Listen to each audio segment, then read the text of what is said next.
talk a little bit about how not just this year got started, but do you have a little bit of history on how the whole Pawtucket St. Patrick's Day got started? Right, there was a meeting one Sunday afternoon in the Blondie Stone Pub in Pawtucket, and they decided to pass a hat around. And one fella had a hat, and they passed it around. They collected $59, and that's how the parade started, and it's been going ever since. So how'd you get your hands on this? I love this. You could wear this today. It's back in style.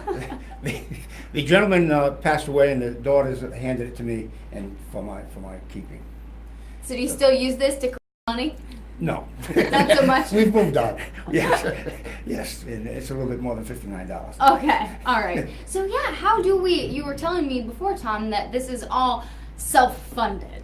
The committee raises the money to fund the parade in many different things. We had the Face Island at the Celtic Port a couple weeks ago, which is a fantastic fun day.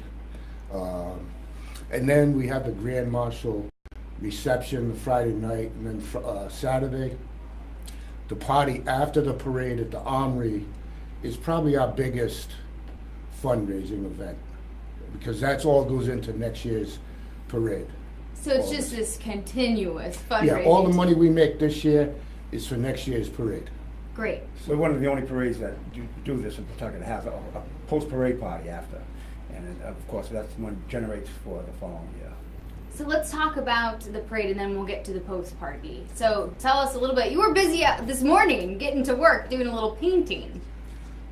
Yeah, we painted the Shamrock on Roosevelt Ave right outside City Hall every year, and it looks fantastic. So giving a little brush over of it. So what else is in store, things set up for the parade this year? Well, we'll start Thursday. We'll set up the Armory.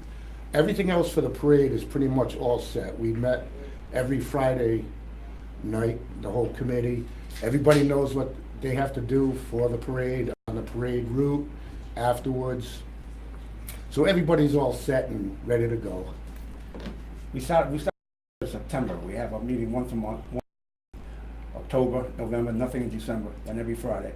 And then we hire our bands and everything like that. We have a budget, and everything's a go now. We don't have to do really anything. I think everything's done. Everything's already done. So what is the route this year?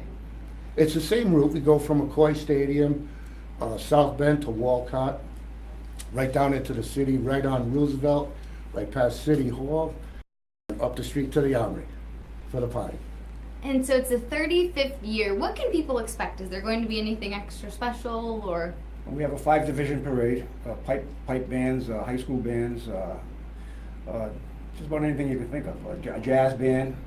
It's just a unique, cute little parade. The parade route's about 1.5 miles, and it's just... Don't be nervous. It's fun. This is a fun thing. It's 1.5 miles. It takes about maybe 1.5 hours to finish. So it's great, and you've been working on this non-stop. So it's been a lot of yeah, myself and a few other people non-stop, but most committee people working that day. It's like everybody's going different directions for months, and then this week everything just comes together. Thursday we set up the Armory, and we get people to come in and volunteer, help set up the tables, the tablecloths, chairs. The vendors come in, set up their tables. We have the band, different food vendors, different vendors selling Irish wares. So it's pretty good. What are you looking at in terms of participation? How many people do you hope to see come out for the parade and for the after party? 1,500.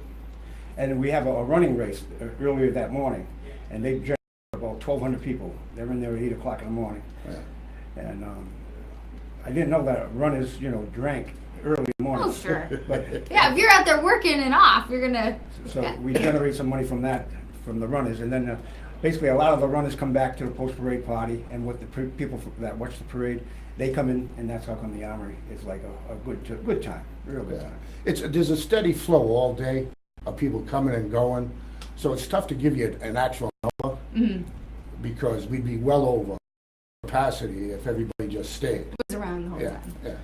Why do you guys keep doing this? It's fun. It's busy. I'm a retired police officer, and it gives me something to do. I was doing it when I was working too, but I mean now I get the free time to do it. So Is St. Patrick's Day important to you? It's important to my family.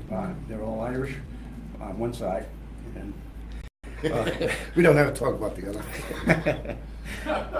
We don't talk about that other side.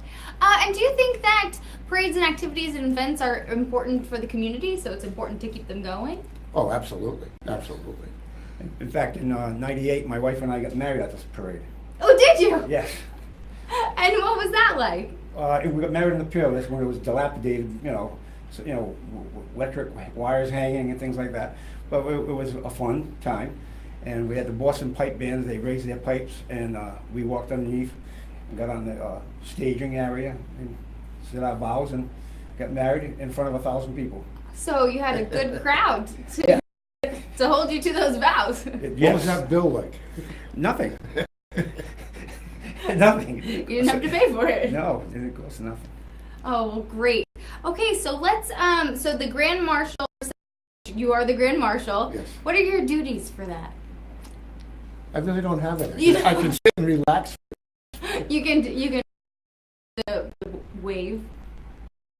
I'll practice this You week. practice? Okay. So it kicks off on Friday, you were saying. So walk us through that going on for Friday, and then what are things kicking off for Saturday and the rest of the weekend? Saturday, I'm usually at the Armory by 6, opening up, turn the heat on for a little while.